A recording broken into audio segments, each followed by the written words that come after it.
RT అధికారులమంటూ నమ్మించి డ్రైవర్కు మత్తుమందు ఇచ్చి పసుపు లోడ్ లారీని హైజాక్ చేశారు. వారు కొంత పసుపును జిల్లాలో అమ్మగా మిగతా సరుకును వేరే ప్రాంతానికి వెళ్లి అమ్మేలోగా పోలీసులు పట్టుకున్నారు. ఈ ఘటన నిజామాబాద్ జిల్లాలో చోటు చేసుకుంది. పసుపు లోడుతో వెళ్తున్న లారీని మేము ఆర్టీ అధికారులమంటూ లారీని ఎత్తుకెళ్లిన దుండగులను పోలీసులు అరెస్టు చేశారు.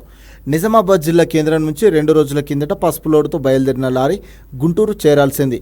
అయితే ఇందల్వాయి టోల్ ప్లాజా సమీపంలో ఓ కారులో వచ్చిన దుండగులు తాము ఆర్టీ అధికారులమంటూ ఆ లారీని ఆపేశారు.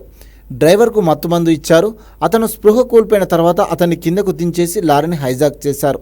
అనంతరం వారు లారీలో నిజామాబాద్కు చేరుకొని జిల్లా కేంద్రంలో పలు చోట్ల కొంతమేరకు పసుపును విక్రయించారు. మిగతా పసుపును విక్రయించేందుకు నవీపేట మండలంలో జన్నెపల్లికి లారీని తరలించారు. కాగా పసుపును మరొక వాహనంలోకి ఎక్కిస్తున్న సమయంలో సమాచారం అందుకున్న పోలీసులు ఘటనా స్థలానికి చేరుకున్నారు. వారి రాకను గమనించిన దుండగులు లారీని అక్కడే వదిలేసి పరారయ్యారు.